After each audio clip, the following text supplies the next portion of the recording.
everyone, and welcome back. Today we have another deck list that we're going to talk about that can still be very strong post rotation whenever Bloomburrow comes out. And I will say again, like I have in my last one, I'm not necessarily going to cut the lands from the deck, but all the creature types and things like that, I'm going to try to remove them all from our deck list.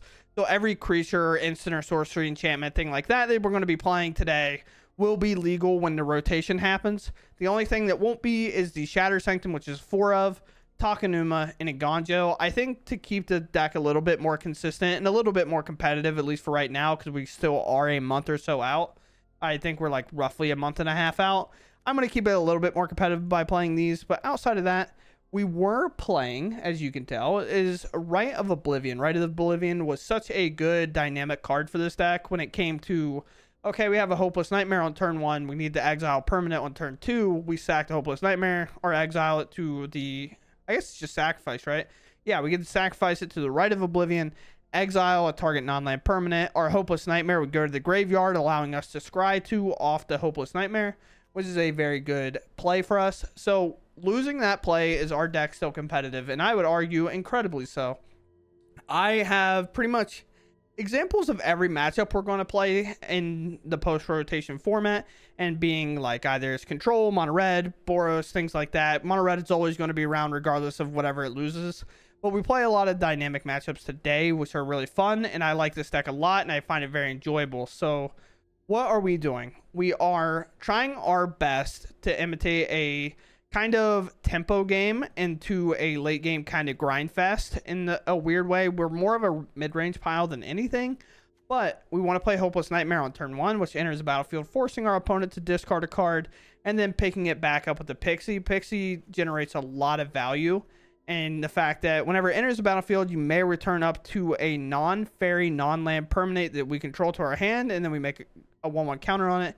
The main thing is re-picking up the Hopeless Nightmare or the Blade whenever it's relevant. Sometimes we even pick up another Inspector in those grindy matchups so we can replay it, making another clue so we get additional draws later down the line, or making another clue whenever we're setting up for a Braids to sack those artifacts, deal some damage, and draw some cards. Outside of that, what did we replace our super dynamic Rite of Oblivion with? I play 1 copy of Pest Control, so I doubled up on that to help us in our Boros matchups or other aggro matchups when this is good. When it's bad, we just cycle it away, call it a day, get a good draw, hopefully, and that is fine with us. And because we are generically kind of a mono black deck, our white doesn't technically add a whole lot of ways to get rid of artifacts. I'm playing 1 copy of Legion to Ashes, a card that can be very good against a lot of decks if they're playing a lot of the same cards out. However, exile target non-land permanent opponent controls and all tokens that player with the same name as that permanent. So what happens is we can exile like a construct against the artifact deck and get rid of them all, and then hopefully get in the combat damage or something like that.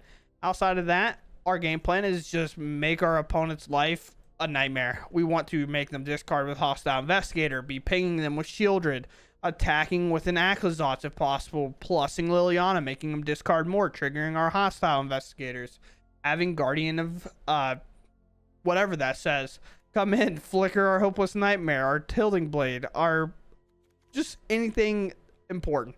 We're trying to grind out the game, trying to be super competitive about it, and I think everything goes incredibly well today. We get a quick concession because our opponent was scared, and then we get a soul read by me about what matchup we're playing. So it's very cool. So outside of that, let's go ahead and hop in the game, see how they go, and I hope you all enjoy them. And if you enjoy my content, please, for me, subscribe to the channel. Truly appreciate it. Let's just get out there and game. My opponent goes first. I guess that's fine. Is our hand okay? I think our hand's fine. Especially if we draw a Pixie here. Or the pick fairy? I know it's a fairy type. What's its name? If we draw the white fairy, because we can Hopeless Nightmare and then pick it back up and do it again, which is very nice. Because like 1 time is kind of like whatever. It's not a huge deal to most players. Like losing 1 card, it's just like kind of mulling, right? But whenever you get to play a Pixie, like pick this up and do it again, man, is it devastating. Turn 2, no play. Let's just pretend we might be holding up something sneakily. They could play one creature here and then go all in on it, and then Liliana the Veil is really good. Yeah. That hurts. That hurts so much. I'm doing braids. We have to find something here. Can't imagine they sacked a Kamano, but they could. Wow, they do. I'll take that all day. Heck yeah. I'm not like opposed to these cards. I think a flyer that can block but also flicker something. Sure, I guess. Especially if I'm taking a turn here to maybe Lily.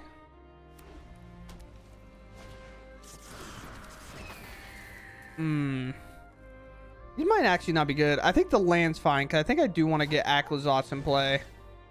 But we're looking at hopefully one creature all in, hit me for quite a bit, and then we can kind of settle up here.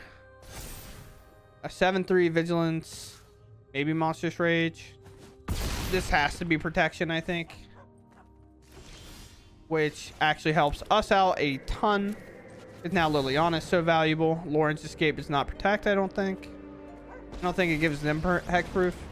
This target player, they could protect themselves.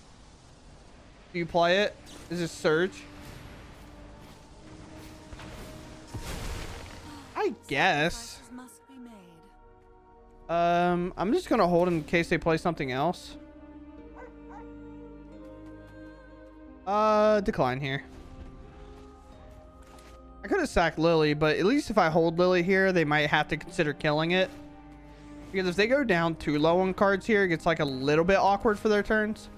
Playing the land. Kamano picking up Liliana. Very sick for them. I know when I'm not wanted. Sure. Alright. One of two things. Could be a Shieldred, but I think we all know this needs to be Aclazotz.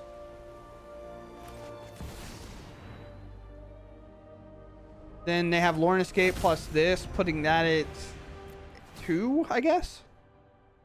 And now I'm willing to pop this land.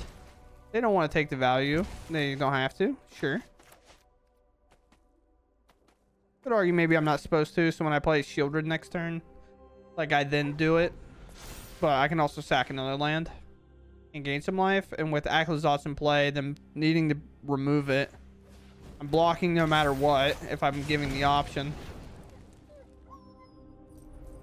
Even though it's a little less appealing now. Yeah, no attack makes sense. Unless... It's so weird here. I'm going to try to move to combat with the Aclazotz. Because the Aclazotz will trigger. They might give it protection. Either way, I'll gain life. They have to discard this card or play this card. And it looks like they play it and give hexproof. Where now Liliana can minus and get rid of it. This is still 4 life. Hexproof, indestructible and stuff does not prevent me from getting 4 life here.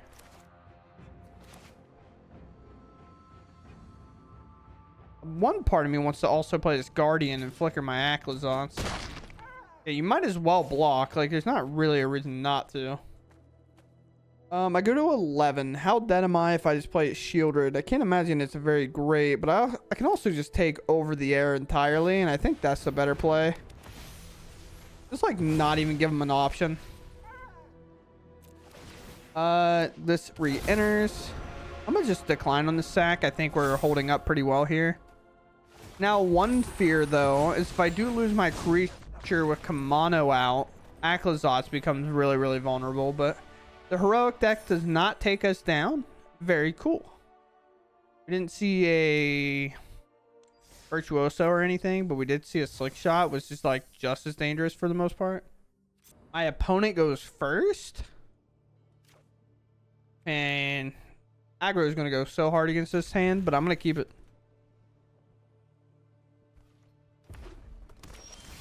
Look at that, chat.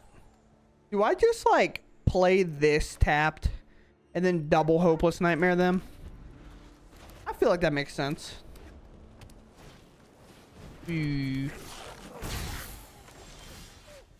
I do need a land draw though, game. I do need to stop drawing Shieldred the Gathering cards. Shieldred's good, but I do need lands. Here's the second one. Inferno. Okay, so we do have to watch out for that lethal play. Sure. Okay. If I was going to draw a card, I'm glad, like, at least it was a removal spell if it wasn't going to be a land. You know? Wow. Third one of those. Okay.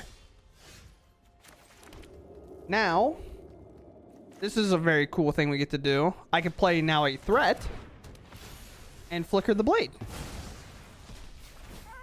And just like that, we're tearing its hand apart. This game playing apart. You have to let Godric go here, right?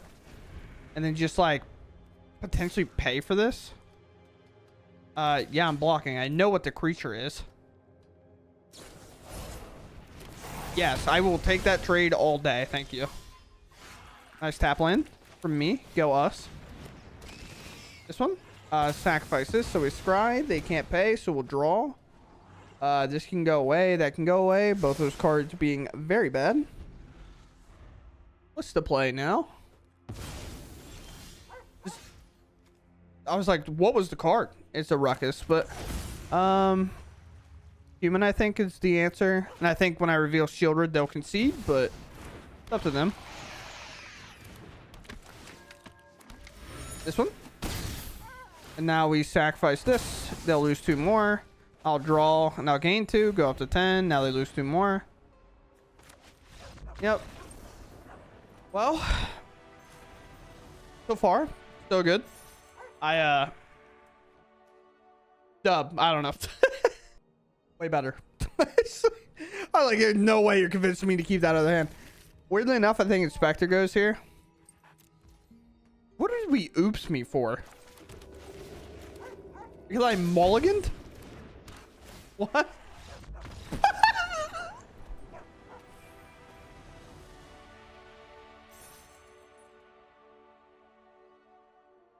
They said oops, and then I played a discard effect and they left. Noted. Honestly, best game of all time. Here. Fast. So fast. They're a little bit of a slower deck, which it seems like they are. Cool. This one. Are you the combo deck? You're the combo deck, aren't you? Unless this is a March. I feel like this is the combo deck. Look, I'm gaming, opponent. Look how many cool cards I have. They didn't do anything. Maybe they're not the combo deck. They're Esper. Ew. You know what card works really good against Esper? The Blade. And why is that, you might ask? Because Rafine's ward, it just doesn't care about it. In turn. Sick. They haven't done anything for 2 turns. Sure. Activate. I'll just take his time off. It could be Esper Control, by the way. So, combat. These ones. Bada bing, bada boom. I think double cracking clues here makes way more sense. I think it's very, like, kind of obvious that they're holding up like a Nomoralize or something here. I'd much rather just, like, keep using these creatures to get in. Okay, that maybe different draw. I think we know this card's not good. Oh, that card's sick. Cavern. Ooh. What about the 4th Inspector? Eventually, they got to do something, right?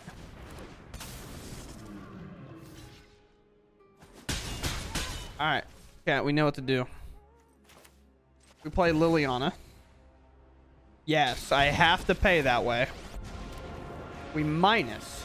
We get this Stoic Sphinx out of here. Easy. And then we play the 4th Inspector, replacing the one we lost. What a stupid game. The shuffler's fine. Everybody relax. Okay? Shuffler's fine. We're all freaking out for probably something reasonable, but You know what's also weird? Our hand might be the only hand that I can think of in my head that probably reasonably deals with like a hull breaker horror. But I'm gonna plus here. I'm gonna let probably one of the guardians go because it's creature or artifact, so I'm just gonna let it go. Now you could argue hostile investigator should have been played first, but hostile investigator still also works. Like it only triggers once a turn, so like we're not like guaranteed to do it here. Yeah, this one, because if they play the stoic sphinx to like kill my Liliana, then hostile investigator works. But if they counter hostile investigator, they can't play the stoic sphinx. I mean, that card's pretty good too. My bad. I'm sorry. I didn't know you had game like that. I will say these inspectors have put our opponent to 8, by the way. Like, they have single-handedly hit our opponent for a lot.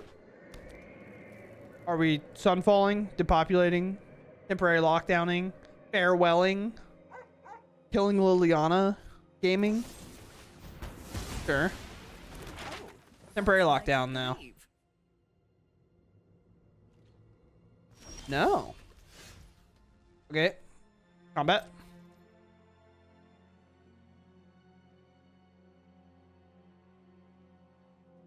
Combat. These ones. I'm pretty sure that was a creature, but just another get lost. A march. It is a march. Okay. We have 2 mana.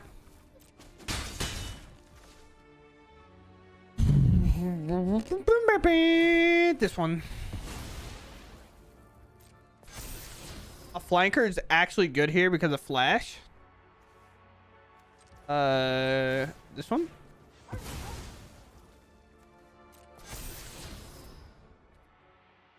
I like the flanker just because of the flash part.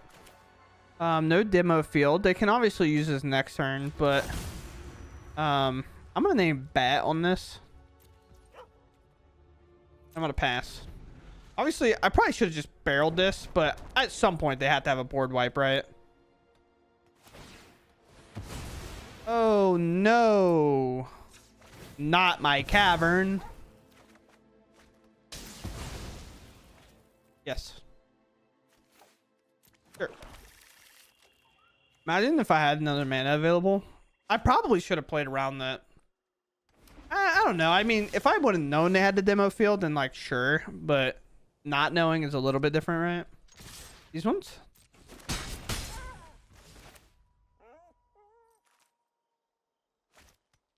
Go ahead. I wanted to play Braids because Braids is like lethal kind of, but also the inspectors I played on turn 1 were lethal. Nice. But so I wanted to play Braids there because Braids in theory could have just won, right? But if they have counterspell, I think it's the only way they stay in the game if they no moralize it, because they would have the mana and I wouldn't be able to pay for it. But if I just pass and say they have to Sunfall, they then have to like get rid of my flanker, and if they get rid of flanker or encounter it, I then get to play Braids and then play a Tilting Blade, sacking this artifact, and they'll have no mana available. Therefore, they won't be able to pay for the cost, and Braids will end up winning the game that way. So we just set up for a quick long-term, like I say quick long-term, very good phrase, Brick. But we just set up for like a turn 2 or 2-turn kind of combo together to basically ensure that we win. Unless they gain life, of course. Emperor is obviously good enough, but who knows? This is the metagame call, chat. My opponent goes first. I have not ran into Boros yet. I think I'm just calling Boros here. I'm just calling it, you know? I want it to be Boros so bad right now. Even though I like sometimes Boros games are a little boring.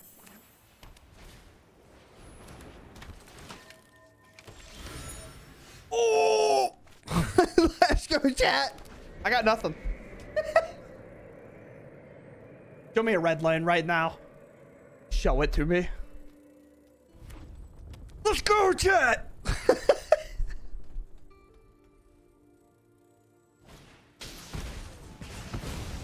Winning.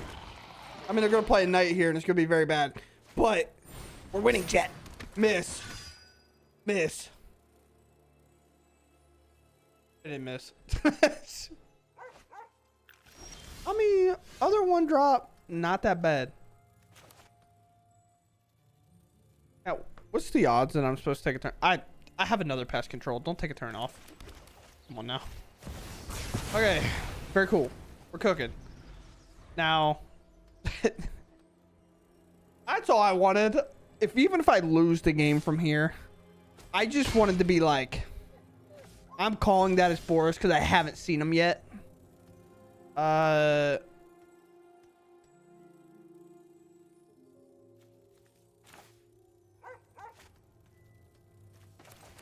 playing this Angel.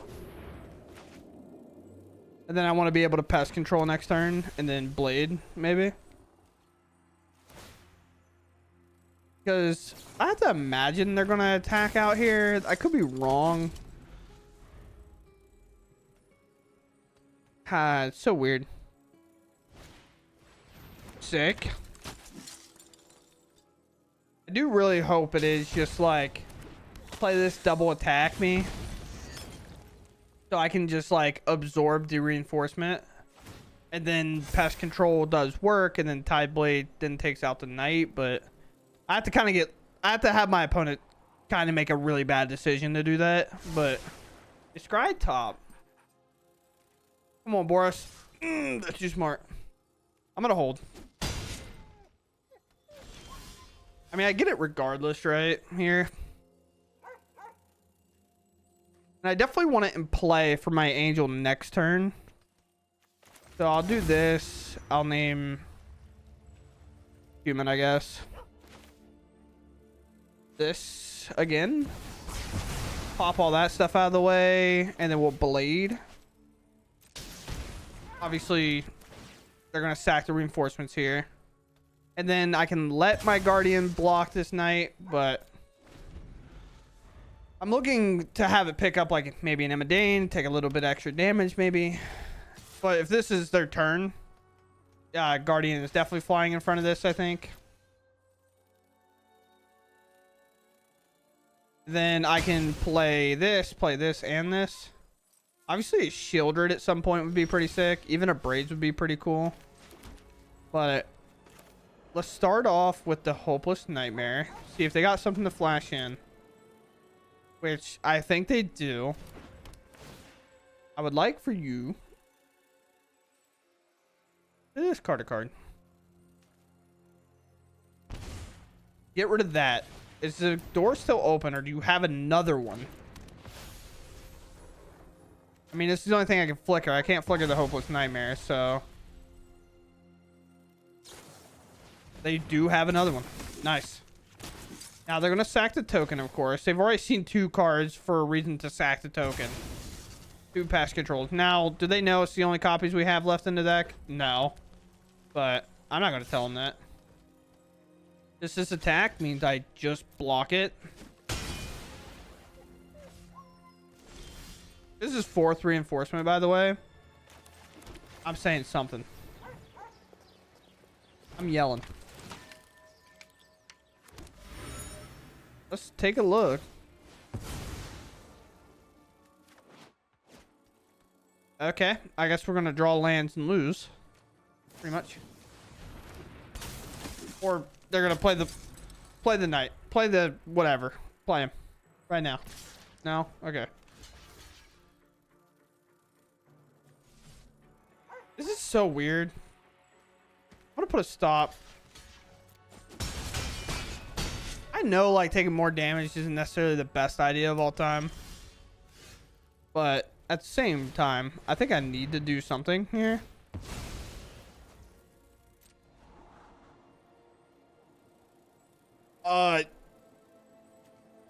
I just take the threat.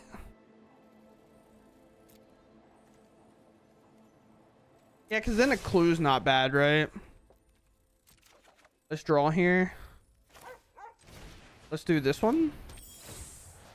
Pick up the Blade. And then we recast Blade. Now they sack this. Now, by the way, this is probably Sokazon, and I'm mad about it. But Bet. Show me Soka's on, dude. No? I mean, I guess I can do it at any point. Nice. Well, now I have to block the knight.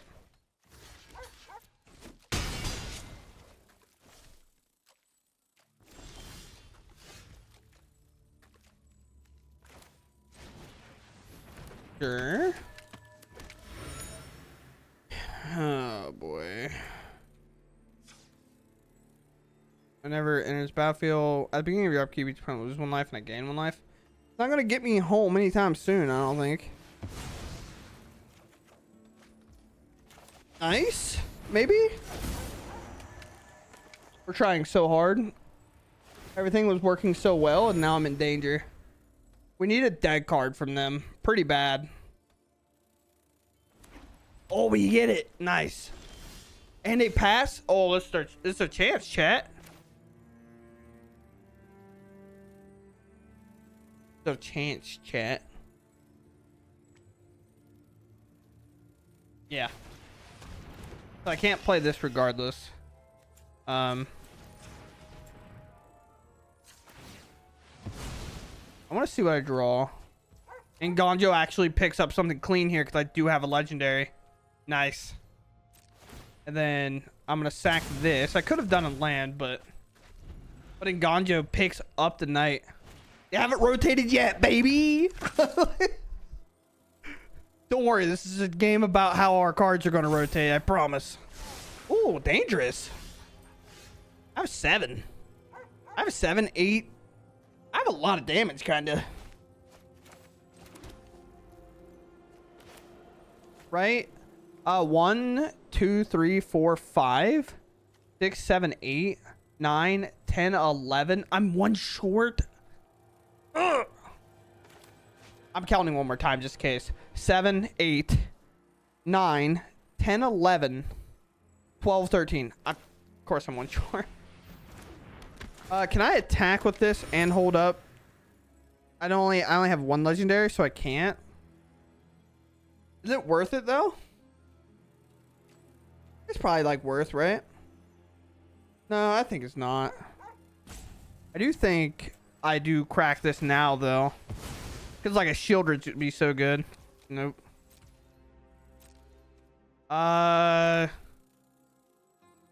They kept on top, so I am a little nervous. I'm just gonna pass here. I will sack the one that says bat on it. Would you like to do that? It's pretty free for them too. But as long as it makes it a little bit harder on them, I will. Sure. Have at thee. What is this card on top? It's a knight. Nice. That makes sense. For 3, so another knight's not an option. Okay, that's a pretty good option. Oh, even a better pickup from us. Our opponent's upset. Get that out of your hand right now. Get it out. Very sick. Now I'm definitely attacking with 4. You can trade if you'd like. But I'm getting them within striking distance now. Another turn of scrying or something, they end up falling short. I'm gonna do this because it'll work. Find a land. Brutal. I can technically sack this. And remember, even if they do something like this, I still have the Nganjo ready.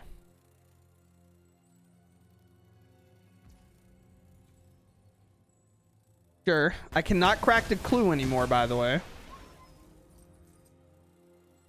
If they attack out thinking I don't have this covered, then I win. But little they know I have it covered. Also, without braids, I do have to make sure I do the math correct because I don't have that extra 2 damage. The only problem for them is I just don't know how much longer they can wait, you know? But they called my bluff on Nganjo, and they were right. Flanker, I can gain 2, scry 2.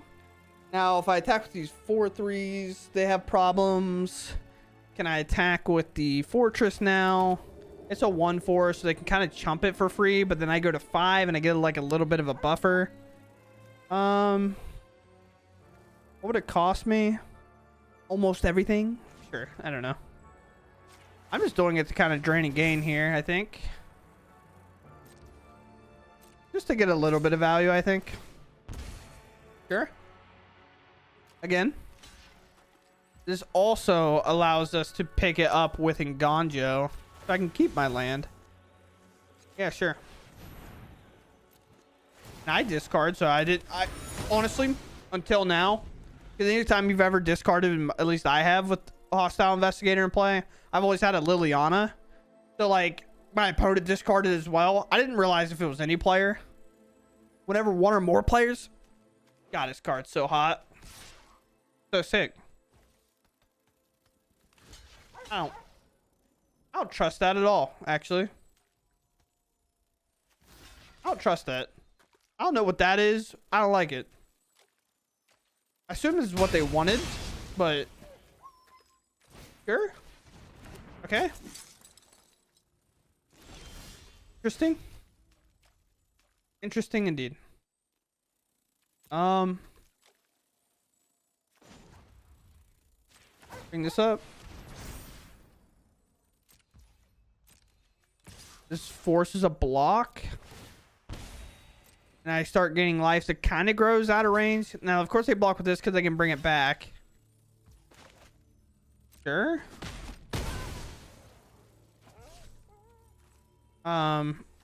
Play this guy. Me and my opponent both play this creature. I've played all 4 inspectors again, by the way. Top 27. But very sick. I got to do the pest control thing against my opponent. And I thought I was going to lose. But we end up winning. Very sick. I don't know what better situation we can call it on than that. Being able to keep up with probably one of the decks that doesn't really lose anything that much. They lose Epicure. That's pretty much the only thing they lose out of every card we've seen so far. So, like, it was kind of 2 decks that are matching up what it would look like post rotation. Obviously, I had Nganjo, but fight me, dude. I don't know. All right, so here we are. We're talking about a deck that pretty much was already well set for rotation. However, I would argue that the card that this deck is losing is a little bit stronger than other decks that we've seen in the past, losing like 1 card. Because this deck is losing Rite of Oblivion. Rite of Oblivion being as an additional cost to cast spell, sacrifice non-land permanent, exile target non-land permanent, which is so good whenever you're talking about having Hopeless Nightmares and the Blade that might not have any value after the turn we play them. Being able to use this, sack these, pretty much makes this card just a white and a black exile thing. Because we don't really care about losing these, right? Or even some of these where, like, Inspector makes a token. Sure, we'll sack that token and then get rid of their thing. We'll sack this, get rid of a thing, you know? So either way, Rite of Oblivion is a big hit. So what we did is we cut it. And I added, from my last list, I think I played 1 mainboard Pest Control before. But I went up on it and then I added in Legions to Ashes to kind of be a random help piece for those Boros type decks where they play a lot of tokens or your opponent plays a lot of the same cards. Even in like the mirror, like for example, if our opponent played Legion of Ashes, the turn we had 3 of these in play, screwed. They were playing Esper. They could have done it in theory, but obviously not really going to. But the main reason is it does exile a non-land permanent and opponent controls and all tokens they play. Not the token necessarily that's that big of a deal, but if we do run into artifacts, play your second synthesizer. Go for it. Play it. Play it. I'm in such a trolling mood.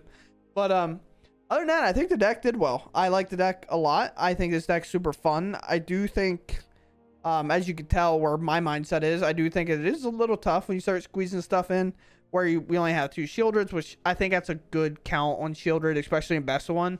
Too many of this card, then they get a little bit clunky and slow, especially when they start building up in your hand. Hostile Investigator, disgusting. Love this guy. Guardian, super sick, especially with this guy, super dope. Now, that the only weird part there is it becomes a 5-mana spell kind of, but we don't really care. Whenever we play Hostile Investigator, we can play this, and then maybe we're looking to blade our opponent as well, or play a Nightmare, or play something smaller along the way. And of course, the all-star in the matchup a lot of times, Braids. Braids is a very sick card. I love Braids a lot. I think it's this is definitely more of a toxic card that this deck can play, but for the final note here, the only thing we end up losing, I guess final 2 notes, is obviously we talked about it, is the Rite of Oblivions, but I've talked about it in the past. The only thing I'm not going to cut in these kind of prep for the next set is the mana, because a lot of times whenever a good mana source falls out of standard, everybody gets hit pretty aggressively by that, and I don't think we can keep up if we just freely say cut that, because they are such good cards like Nganjo, Takenuma, like all the free spells. They're played in every format pretty much, so it's kind of hard to argue, be like, hey, cut those because we want to see a full rotation deck. I think you can function on these, because if you do worst case scenario for anybody, like I want to know next rotation because I don't want to craft things that are going to rotate. You're going to play these in Pioneer, you're going to play them Explorer, you're going to play them Timeless most likely. You're always going to play these wherever playing a basic doesn't really matter that much. You'll always end up playing in Nganjo or Takenuma or like Boseiju, things like that. The only one you can argue is like these ones. But again, Bloomburrow might really shock lands, and then we're like, okay, we got better lands than these. So at the end of the day, I try not to do it too many. For example, a deck, the Teamer combo deck, I'm not making that argument for that deck. That deck just dies on the spot whenever the lands rotate. It is gone. Like it's just not going to be able to function, at least the way it has been. But other than that, I hope you all enjoyed this deck. I had a good time playing it. I think it was fun. Oh, last note, this card might find its way into the decks at some point. This Aven Interrupter, especially with the way Wizards has been printing cards. We have cards that go to exile for adventure. We have these plots. We have all these other cards that put cards in exile, and then we get to cast them for either cheaper or like later. And just playing Interrupter to just make it cost more, or just kind of counter a spell and be like a small little tempo play for us that has that flash speed, kind of like a flanker does in general, where we can exile a graveyard if we need to, gain a little life, put counters on something. But like even Interrupter might be able to fit in that spot as well. But outside of that, I hope you all enjoyed the video, and I'll catch you on the next one. Thanks for watching, and goodbye.